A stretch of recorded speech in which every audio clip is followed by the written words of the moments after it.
네, 오늘부터 이제 일곱 번째가 기도에 대해서 보려고 하는데요. 기도.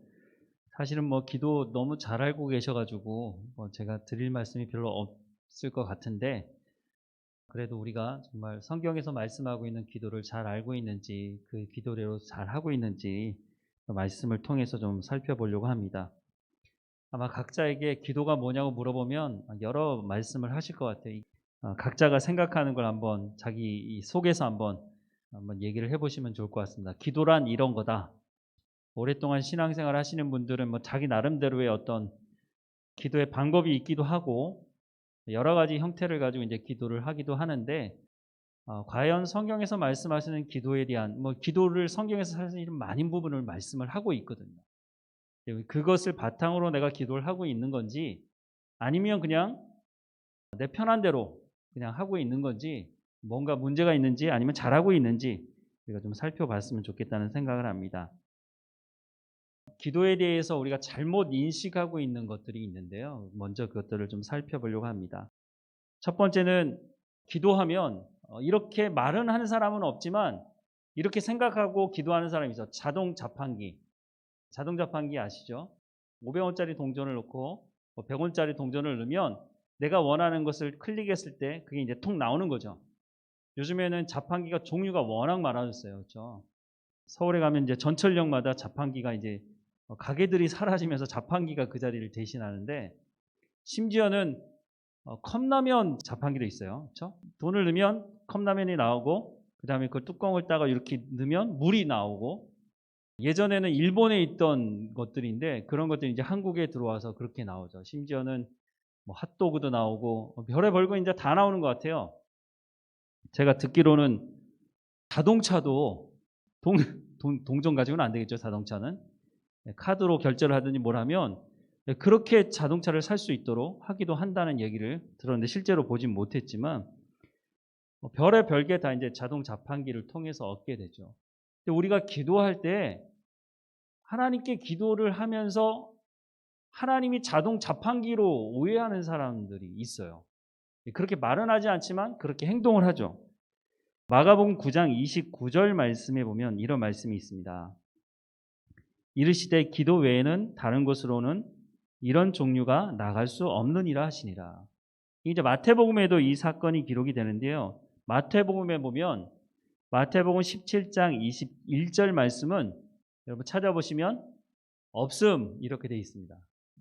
근데 그 없음 밑에 번호가 붙어 있어요. 그 번호 밑으로 쭉 찾아 내려가 보면 이렇게 되어 있습니다. 어떤 사본 기도와 금식이 아니면 이런 유가 나가지 아니하느니라. 이게 무슨 말이죠? 아시는 분도 계시겠지만, 예수님하고요 3명의 제자가 산에 올라갔어요. 산에 올라가서 예수님이 변화되신 모습을 보죠. 베드로가 그걸 보면서 주님 여기에다가 초막 셋을 짓고, 그때 누가 나타났죠? 모세와 엘리야가 나타났죠. 그래서 모세와 엘리야, 예수님. 그래도 베드로가 의리가 있어요. 그렇죠?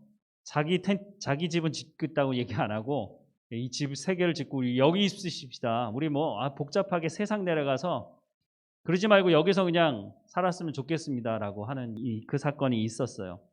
근데 그 사건이 산에서 있었던 그 시간에, 동일 시간에 산 밑에서 어떤 일이 벌어졌느냐면, 한 아버지가 자기 아들을 데리고 왔는데 이 아이가 귀신 들린 아이였던 거예요. 근데 뭐 보통 귀신이 아니었던 것 같아요.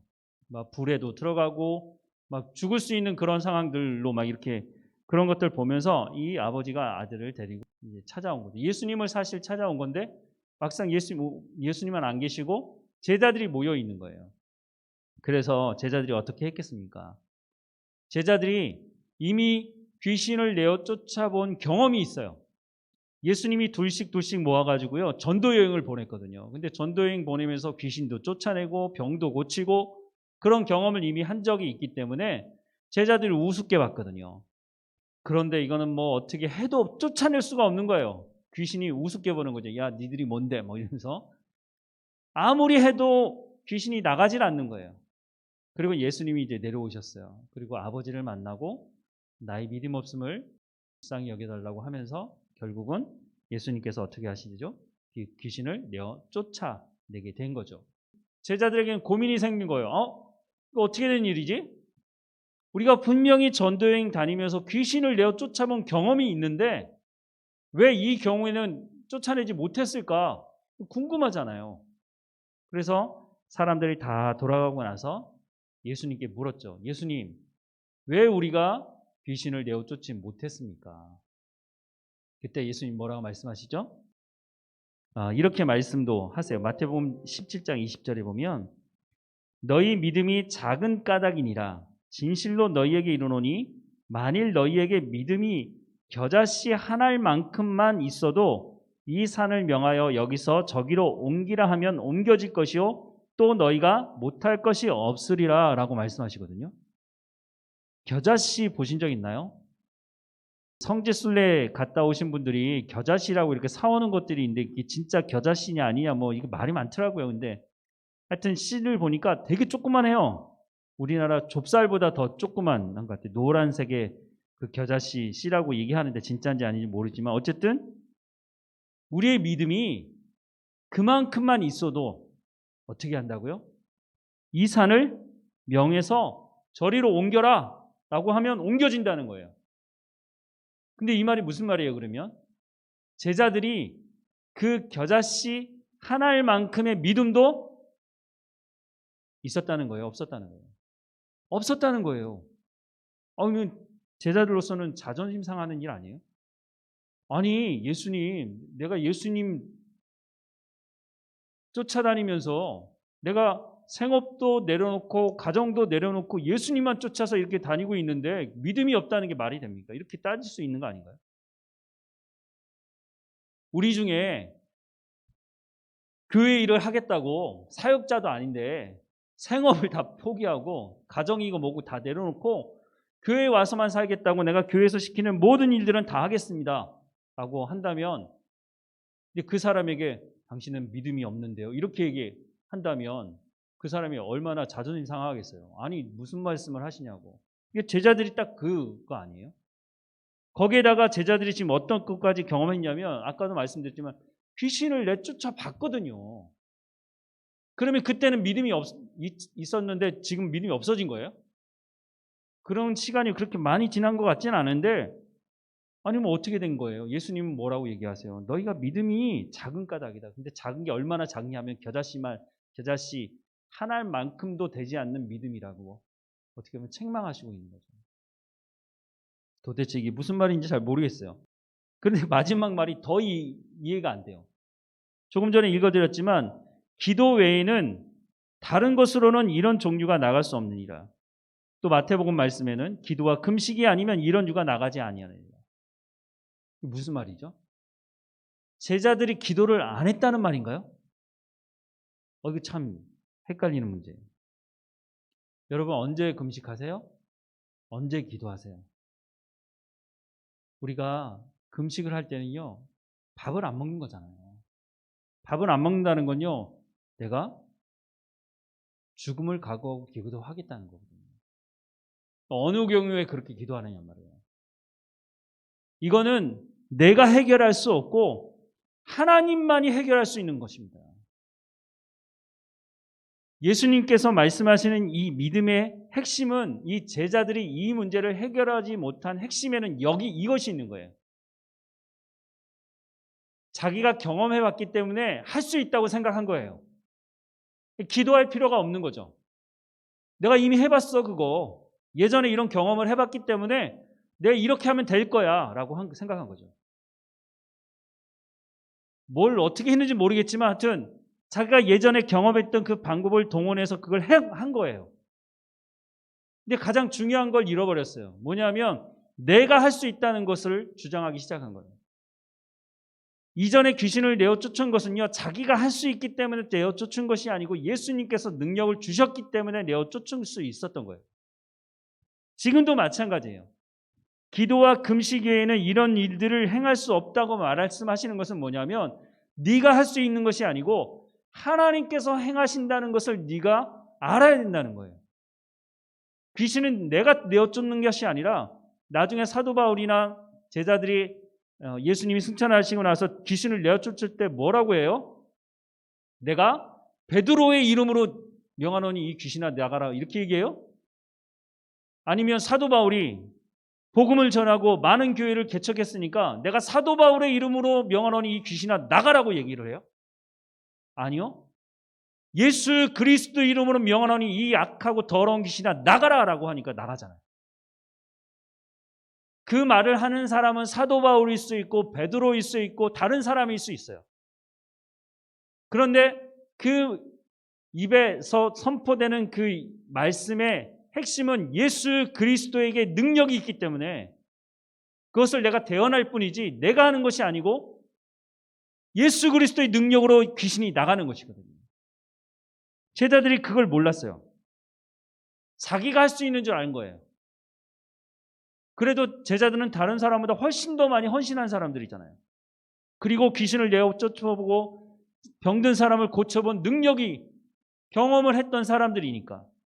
그런데 그것은 예전의 일이에요. 예전에.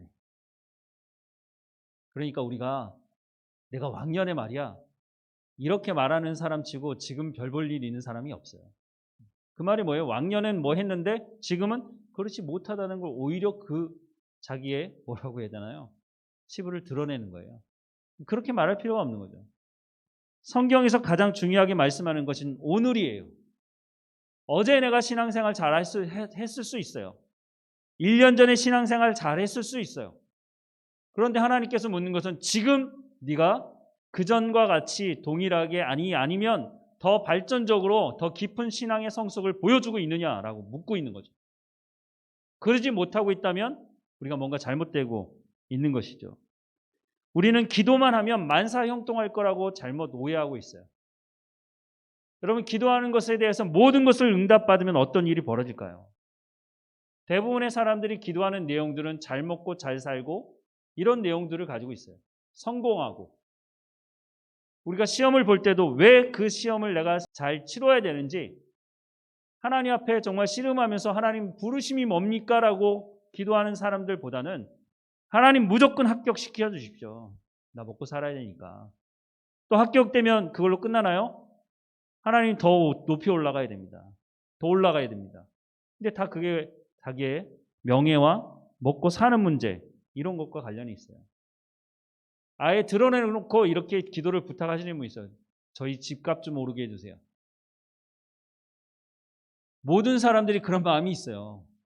예수 믿는 모든 사람들이 땅이 있고 집이 있고 뭔가 재산이 있으면 이것이 좀 뭐라고 해야 되나요? 2배, 3배 재산이 늘어날 수 있도록.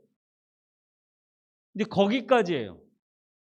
그 다음은요. 그래서 뭐 어떻게 하겠다는 거죠? 우리는 하나님 앞에 기도하면서 기도를 만병통치약처럼 사용하려고 해요. 내가 이만큼 했으니까 이만큼 달라고 하나님 앞에 요구하는 거죠. 주일날 설교하면서 영화를 한 편 잠깐 소개해 드린 적이 있는데요. 브루스 올마이티라고 하는 영화가 있어요. 미국 영화인데요. 어떤 사람이 자기만 뭐 실패하고 직장에서 잘리고 이러니까 불평한 거예요. 그러고 어느 날 하나님이 불렀어요. 그래서 그 사람이 그 하나님이 네가 그러면 하나님 돼볼래? 그랬더니 얼마나 좋을까라고 내가 하나님 되겠다고 하죠. 그래서 말하는 대로 다 이루어지는 거예요. 그러다가 어느 날 막 정신이 복잡하고 뭐라고 얘기하는 소리가 막 들리는데 사람들이 기도하는 소리가 막 들리기 시작하는 거예요.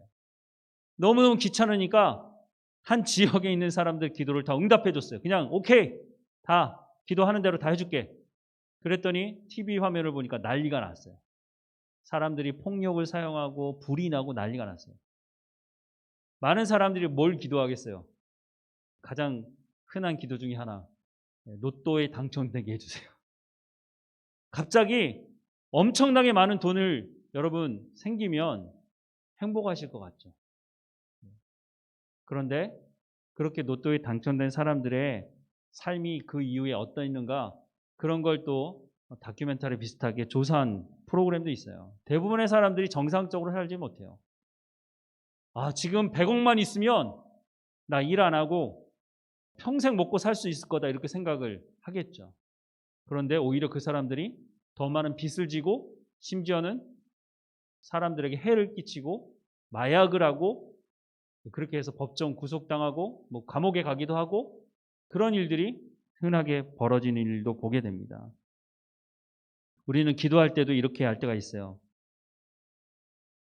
기도를 한다는 분이 또 그런 얘기를 하는데 40일 동안 작정기도 해봤어? 100일 동안 작정기도 해봤어? 그러니까 응답 안 되는 거야. 저는 성경을 아무리 읽어도 그런 얘기 없던데 그거 어디서 들은 얘기인지 모르겠어요. 하나님께 기도하는 걸 그런 식으로 이거는 하나님은 그렇게 얘기하신 적이 없어요.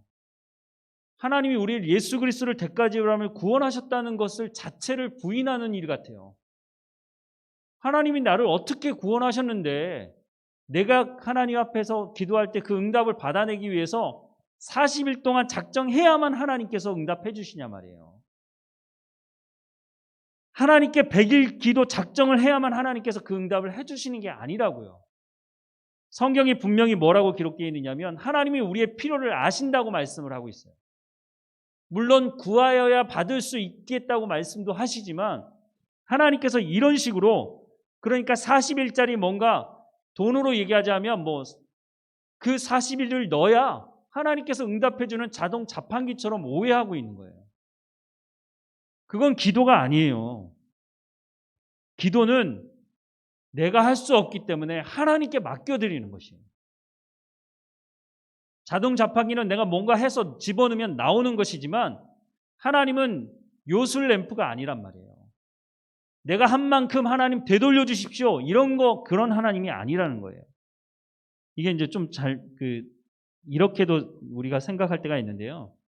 주일날 내가 예배를 못 드리고 다른 걸 했어요. 그러다가 사고가 터지면 내가 그럴 줄 알았어. 하나님 그러신 분이야. 이렇게 얘기하는 사람이 있어요.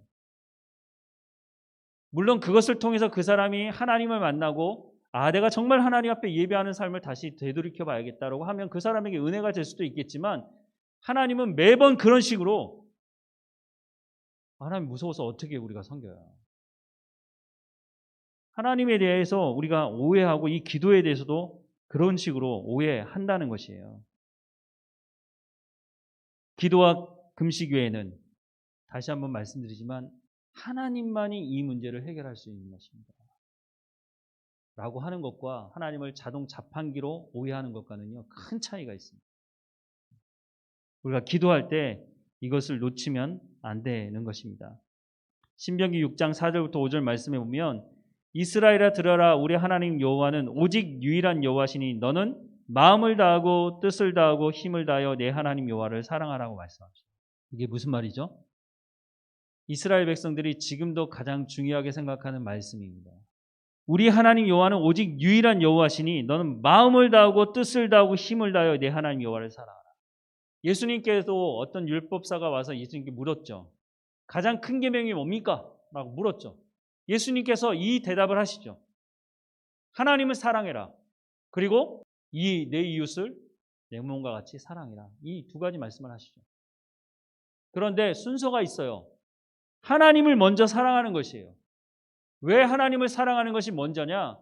하나님을 사랑하는 그 사랑을 가지고 이웃을 사랑하라는 거예요. 이웃을 사랑하는 그 사랑을 가지고 하나님을 사랑하라고 말씀하고 있지 않아요. 하나님께 우리의 온 마음을 다해 사랑하는 그 사랑을 가지고 이웃을 사랑하라고 말하고 있어요. 기도도 마찬가지예요. 하나님께서 이 문제를 해결해 주실 분이라는 것을 정말로 믿고 구하고 있느냐는 거예요. 많은 사람들이 기도하고 나서 기도를 잊어버려요. 자기가 그 기도를 했는지도 모르는 사람들이 있어요. 그럼 기도 노트를 한번 써보시면 어때요? 내가 이날 무엇을 기도했는지. 그리고 나서 한번 되돌아보세요. 하나님께서 그 기도에 어떻게 응답을 하셨는지. 물론 응답이라고 하는 것이 내가 원하는 대로 되는 것만 나는 응답이라고 생각하지만 그렇지 않아요. 어린아이들이 계속해서 달라고 하는 것들은 뭐예요? 이 잘 썩는 거, 건강이 안 좋은 거 이런 것들 자꾸 달라고 해요. 입에 다니까 쓴 것은 먹지 않으려고 하잖아요. 근데 부모가 그것을 다 제공해 주나요? 그런 부모는 없어요. 정상적인 부모라면 아이에게 좋은 것, 입에 쓰지만 좋은 것들을 먹이려고 하지 이 다 썩는 맨날 초콜릿이나 사탕만 주지 않아요. 근데 아이들은 그걸 요구한단 말이죠. 아이들 입장에서는 그것을 받아야 그것이 응답되었다고 얘기하지만 부모의 입장에서는 그것을 거절하는 것도 아이에게 응답으로 주는 것이에요. 우리는 우리가 구하는 것이 정말 우리의 삶을 유익하게 하는 것인지 아니면 그것 때문에 우리에게 화가 되는 것인지 우리는 잘 몰라요. 내가 이 시험에 합격하는 것이 하나님 보시기에 복이고 하나님께서 우리 가운데 인도하는 선한 길이라면 하나님 인도하실 거예요. 그런데 내가 이 시험을 통과하는 것이 나에게 화가 되고 나에게 불행을 가져오는 것이라면 하나님 그렇게 인도하시지 않으시는 것으로 응답하신다는 거예요. 물론 최선을 다해야 되죠. 열심히 공부하지도 않으면서 하나님 나 합격시켜주세요. 이건 말도 안 되는 거죠. 기도 자체가 아닌 거죠. 하나님을 이건 우롱하는 거예요. 최선을 다해서 공부하고 최선을 다해서 하면서 하나님께서 인도해 주실 길을 구해야죠. 나는 이 길로만 가야 내가 정말 성공할 수 있고 이게 분명한 나의 부르심이라고 생각하지만 그게 아닐 수도 있거든요. 하나님이 그게 아니라고 얘기할 때 그걸 받아들이는 것이 하나님께 응답받는 것이거든요.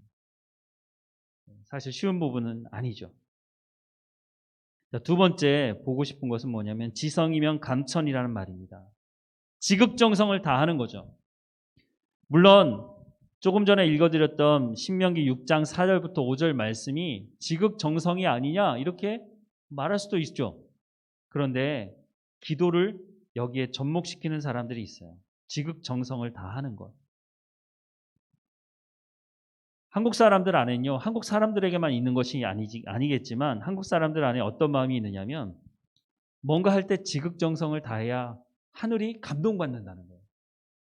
그래서 하늘문이 열리고 그리고 뭔가 문제가 해결될 수 있을 거라고 얘기를 해요. 근데 이런 영향이 그리스도인들에게도 얼마나 뿌리 깊게 있는지 몰라요. 그러니까 하나님께 무엇인가 할 때 지극정성을 다하는 건 참 좋은 것이기도 하는데 이것을 내가 응답 받으려고 하는 것과 접목을 시킨다는 거예요. 내가 지극정성을 다했기 때문에 하나님 이것을 응답해 주셔야 합니다라고 하는 것이죠. 일종의 거래인 거죠. 근데 기독교를 제외한 거의 모든 종교가 이것을 강조해요. 무당이 굿할 때 보면 부정 탄다고요. 그런 얘기를 많이 해요. 그리스도인이 가면 부정 탄다고 그리스도인 쫓아내잖아요. 귀신이 좋아하지 않는다는 거예요. 제가 한번 이런 기사를 봤어요. 30년 전에 쌍둥이 아이를 낙태를 한 쌍둥이 아이가 있었는데 이 무당이 뭐라고 얘기했냐면 그 쌍둥이 아이들의 원혼을 달래주는 씻긴 굿을 해야 합니다. 그러니까 그래야 당신에게 문제가 없습니다. 이렇게 얘기한 거예요. 예수 믿지 않는 사람들 이런 샤머니즘이나 이런 걸 믿는 사람들은요 이렇게 얘기하면요 잠을 못 자나 봐요. 그래서 이 굿을 하는데 돈을 들였는데 얼마나 들인지 혹시 아세요? 이거 대단합니다. 씻긴 굿 하는데 5억을 챙겼어요. 5억. 그러니까 이런 그 씻긴 굿을 하고 나서 생각을 해보니까 이 사람이 뭔가 좀 이상한가를 생각을 했나 봐요. 그래서 이걸 고소를 해가지고요. 이 법정에 가서 이것을 다투는 내용을 신문의 기사로 2017년 8월 30일에 나왔던 기사인데요. 본 적이 있어요. 우리가 하나님을 향해서도 이런 마음을 가지고 있을 때가 있어요. 우리가 신앙생활을 이런 식으로 하려고 할 때가 있어요. 그러니까 내가 뭔가 정성을 다해서 해야만 하나님께서 나에게 응답해 주실 거야 라고 하는 것이에요. 근데 이게 더 심해지면 구원도 그렇게 생각을 하는 거예요. 그래서 행위 구원론을 주장하는 사람이 있어요. 성경은 이것을 금하고 있는데 성경을 제외한 거의 모든 종교들이 이 행위 구원에 대해서 얘기를 해요. 대표적인 게 뭐예요? 불교의 불교. 선을 행해야 다음에 태어날 때 뭐로 태어난다고요? 사람으로 태어날 수 있다고요. 네가 구원받고 싶다면 최선의 선행을 하라는 거예요. 근데 이 성경은 그렇게 말씀하고 있지 않아요. 에베소서 2장 8절과 9절 말씀에 보면 너희는 그 은혜에 의하여 믿음으로 말미암아 구원을 받았으니 이것은 너희에게서 난 것이 아니요 하나님의 선물이라 행위에서 난 것이 아니니 이는 누구든지 자랑하지 못하게 함이라. 우리의 구원이 어디로부터 왔다고요? 우리의 행위로부터 오지 않고 전적인 하나님의 은혜로 말미암아 우리가 구원받았다고 성경은 말씀하고 있어요. 우리가 무엇인가 했기 때문에 하나님께서 우리 가운데 응답해 주신 것이 아니라는 거예요. 여러분, 여러분의 자녀들에게 교육을 시키고 먹을 것을 먹이고 필요한 것을 공급할 때에 아이들이 뭔가 나에게 이만큼 했기 때문에 내가 이만큼 해줄게. 정상적인 부모라면 누가 그렇게 합니까? 그런데 세상의 거의 모든 종교들은 이것을 이용하고 있어요. 너 잘 먹고 잘 살고 싶어? 그럼 더 많이 내. 성경은 그렇게 말하고 있지 않아요. 하나님은 그렇게 말씀하지 않아요. 그랬다면 예수님이 이 땅에 오실 수가 없어요. 예수님을 대가 지불하면서 나를 구원할 만한 내 가운데 어떤 구원의 조건이 있어요? 없어요. 세상에 그 어떤 사람도 구원받을 만한 조건을 만족시킬 사람이 아무도 없어요. 율법을, 하나님의 말씀을 완벽하게 지키는 사람은 구원을 할 것에 대해서 말씀하고 있지만 로마서 말씀에 뭐라고 말하고 있어요? 의인은 없나니 하나도 없다고요. 세상에 그 어떤 사람도 완벽하게 하나님 말씀을 다 지켜서 의롭게 된 사람은 없어요. 예수 그리스도가 아니면 구원받을 수 있는 길이 없다고 성경은 말씀해주고 있어요. 그런데 우리가 하나님 앞에 신앙생활할 때는요, 이걸 다 잊어버리고요. 내가 무엇인가 해야 하나님이 나를 기뻐하실 거라고, 내가 무엇인가 잘해야 하나님이 나에게 기도를 응답해 주실 거라고, 그런 식으로 기도하고 그런 식으로 살아가려고 해요. 사실은 그렇게 살아내지도 못하면서. 교회 안에서도 이렇게 주장하는 사람들은 위험합니다. 이 사람은요, 칼을 품고 다니는 사람이에요. 그래서 이 사람은 뭐가 잘못됐고 이 사람은 뭐가 잘못됐고 이 사람은 뭐가 잘못됐다고 자꾸 판단만 해요. 자기도 그렇게 살지 않으면서. 정의라고 얘기하는 것을 가지고 아무 데나 갖다 대는 거죠. 지성이면 감천이다. 성경 그 어느 곳에도 하나님께서 그렇게 말씀하신 적이 없습니다. 이 지성이면 감천이다를 가장 대표적으로 연결하는 것이 어디냐면 야복강 사건이에요. 야곱이 마지막 순간에 형님을 만나기 전에 그 마지막 순간에 야복강에서 천사와 씨름하는 것. 많은 사람들이 이 사건을 가지고 야곱의 기도를 얘기해요. 기도. 제가 보기에는 야곱이 기도한 것 같지 않아요. 씨름했죠. 씨름한 건 맞아요. 그런데 어떻게 얘기를 하느냐면, 저는 어떻게 들어가느냐면 이렇게 기도해야 된다는 거예요. 하나님이 응답하실 때까지 생명을 걸고 기도해야 된다는 거예요. 이렇게. 물론 그런 기도가 필요할지도 모르겠습니다. 그런데 이 사건은 거기에 맞지 않아요. 야곱은요, 이미 20년 전에 집을 떠나서 외삼촌 라반 집에 갈 때에 하나님을 만나고 하나님께서 약속하신 말씀을 이미 받은 사람이에요. 뭐라고 해서 하셨어요? 창세기 28장 13절부터 15절 말씀에 보면, 나는 여호와니 너의 조부 아브라함의 하나님이요 이삭의 하나님이라. 내가 누워있는 땅을 내가 놓아 내 자손에게 주리니 내 자손이 땅에 티끌같이 되어 내가 서쪽과 동쪽과 북쪽과 남쪽으로 퍼져나갈지며 땅의 모든 족속이 너와 내 자손으로 말미암아 복을 받으리라. 내가 너와 함께 있어 내가 어디로 가든지 너를 지키며 너를 이끌어 이 땅으로 돌아오게 할지라. 내가 내게 허락한 것을 다 이루기까지 너를 떠나지 아니하리라 하신지라. 20년 전에, 야복강 사건이 있기 전 20년 전에 하나님 약속하신 말씀이에요. 그리고 그 말씀대로 야곱을 이끌어 왔어요. 그런데 그 과정 중에 야곱은 이 언약의 말씀을 받아 들고서도 이 말씀을 의지하고 살지 않았어요. 야곱이 워낙 똑똑했던 사람이었거든요. 약삭 빠르고 부지런하고 성실하고.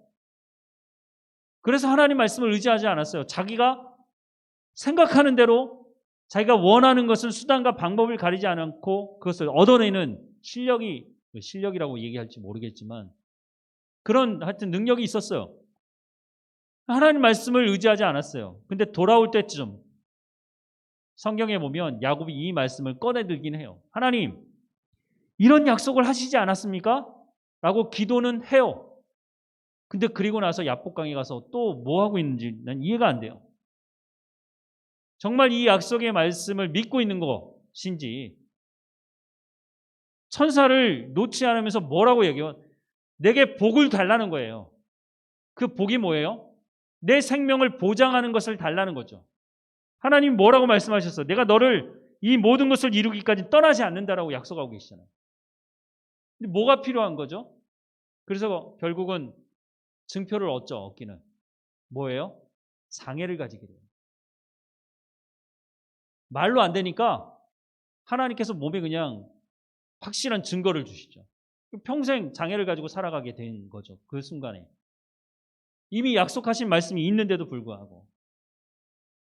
그런데 그 이후에도 보면 정말 이것이 야곱이 기도한 것이라면, 그래서 그 기도의 응답을 받은 것이라면, 그러면 그 다음은요. 응답을 받았으니 그런 변화된 삶을 보여줘야 되잖아요. 근데 야곱이 변화됐어요? 아니요. 형을 만났을 때 하는 모습을 보세요. 전혀 변하지 않았어요. 야곱은 자기 길을 갑니다. 형과의 모든 관계를 정리해버려요. 하나님은 에서가 야곱을 손대지 못하도록 보여주셨는데 야곱은 여전히 의심을 하고 형님의 그 도움도 뿌리치고 자기 길을 가버려요. 야곱이 기도했다고 볼 수 있나요? 근데 많은 사람들이 이 본문을 가지고 야곱과 같이 기도하라는 거예요. 그러면 우리한테 어떻게 하라는 거예요? 하나님께 기도 응답받고 나서도 하나님의 응답은 내팽개치고 내 멋대로 살라는 것이 기도의 응답이에요? 그렇게 기도하라는 거예요? 왜 그렇게 가르치는지 모르겠어요. 이렇게 기도하면 안 된다고 오히려 가르쳐야 되는 거예요. 야곱은 이렇게 기도했는데 그렇게 하면 안 됩니다, 여러분. 근데 우리는 그렇게 받아들이잖아요. 아, 야곱같이 기도해야죠. 기도할 때는 이를 악물고 정말 죽기 살기로 기도해야 되는 거야. 그래야 하나님 응답하신다는 거야. 여러분, 하나님을 이상한 하나님으로 만들지 마세요. 하나님은 그렇게 말씀하신 적이 없어요. 이미 20년 전에 내가 너를 지키겠다고 약속하셨어요. 그러면 그거에 대한 그 기도에 대한 응답은 어떻게 해야 되는 것이죠? 그 말씀을 의지하고 살아가면 되는 거예요. 어떻게 보면 야복강 사건은요, 정말 야곱이 쓸데없는 짓을 한 거예요. 자기의 몸에 장애를 가지면서까지. 왜 이런 미련한 짓을 하나요? 안 들으니까. 기도를 내가 하고 싶은 말만 하는 거예요. 하나님 앞에 앉아서 기도하면서 기도를 하겠다고 딱 앉는 그 순간부터 우리 어떻게 하죠? 내가 하고 싶은 얘기만 그냥 쫙 쏟아내요. 그리고 기다리시나요? 예수님의 이름으로 기도합니다. 아멘 하고 돌아가 버려요, 그냥. 하나님 말씀 딱 하려고 하면 벌써 가버렸어. 그러면서 하나님 왜 응답 안 하세요? 하나님 왜 이렇게 안 돼요? 우리의 대부분의 기도 생활이 그렇다는 거예요. 그러면서 정성은 또 다 해요. 기도의 시간도 채우려고 하고, 뭐 작정 기도도 하고, 금식도 하고, 할 건 다 해요. 뭔가 잘못되지 않았습니까? 하나님께서 기도에 대해서 뭐라고 말씀하시는지를 우리가 이제 하나씩 하나씩 더 보게 될 텐데요. 우리가 오늘 두 가지를 봤습니다. 기도는요, 자동 자판기가 아니에요. 기도는 물어보면 대부분의 분들이 뭐라고 해요? 기도는 호흡입니다. 그래요. 호흡. 또 기도가 뭡니까? 물어보면 기도는 하나님과의 소통하는 관계라는 거예요. 근데 내가 일방적으로 다 쏟아놓고 내 친구를 만났는데 야, 이랬더라 저랬더라 막 얘기하고 나 시간 없네. 갈게. 하고 가면 그 친구하고 친한 친구예요? 친한 친구 아니에요? 친한 친구는요, 서로 얘기해야죠, 얘기. 근데 하나님과 기도한다고 해놓고, 기도하는 시간에 내 것만 다 쏟아놓고, 하나님 저 갈게요. 그러면서 나는 기도 생활 잘한다고 생각해요. 그건 아니죠. 기도는 예배당에 와서 앉아서만 기도하는 거 아니죠? 내가 걸어가면서도 기도할 수 있어요. 내 일상생활에서도 내가 조용히 앉아서 하나님 앞에 묵상하면서, 그러니까 기도가 깊어지면은요, 나중에 부르짖는 기도에 대해서도 말씀드리겠지만 정말 기도가 깊어지면요. 내가 말하지 않아요. 하나님의 말씀을 들으려고 해요. 하나님 나한테 뭐라고 말씀하시죠? 그걸 들어요. 하나님 말씀해 주시는 거 있어요. 우리는 부르짖는 기도에 너무 익숙해가지고요. 부르짖어야만 그것이 기도라고 생각하는데 아니요. 그렇지 않아요. 물론 성경에 부르짖으라는 말이 있어요. 근데 언제 부르짖어야 되는지에 대해서도 나중에 한번 보도록 하겠습니다. 오늘 두 가지를 봤습니다. 지성이면 감천이다. 하나님은 그런 분 아니세요. 내가 지극정성을 다해야만 하나님이 응답하시는 분 아니세요. 아까도 말씀드렸지만 하나님이 우리를 구원하신 것을 이거는 정말 오해하는 것이에요. 내가 대가 지불을 한 것이 있어서 하나님 날 구원하신 것이 아니기 때문에 그래요. 하지만 구원받은 사람은요. 나한테 맡겨진 일에 충성을 다하고 최선을 다하고 하나님을 어떻게 사랑해요? 생명을 다해서 사랑해야 돼요. 우리가 이것들을 기도에도 잘 적용하시면 좋겠다는 생각을 합니다. 함께 기도하겠습니다. 사랑하는 하나님, 우리가 하나님 앞에 기도할 수 있도록 허락해 주셔서 감사합니다. 하나님, 우리가 혹시 하나님을 자동 자판기로 또한 지극정성을 다해야만 하나님께서 응답하시는 것으로 오해하고 기도했다면 하나님 우리를 불쌍히 여겨주시고 올바른 기도의 삶을 살아갈 수 있도록 인도해 주옵소서. 기도는 호흡이라고 말씀하시니 하나님의 말씀을 듣는데 나아가는 기도의 시간이 될 수 있도록 하나님 인도해 주옵소서. 기도의 시간을 통해서 하나님과 더 깊은 교제 가운데 나갈 수 있는 하나님과 더 친밀한 교제 가운데 나갈 수 있는 우리의 삶이 될 수 있도록 하나님 은혜를 허락해 주옵소서. 날마다 우리 가운데 은혜를 허락하시는 하나님, 그 말씀 가운데 잠기게 하시고 하나님과 더 깊은 만남 가운데 나갈 수 있도록 우리의 삶을 주관하시고 인도해 주옵소서. 늘 우리와 함께 하시는 하나님 감사하고 예수님의 이름으로 기도합니다. 아멘.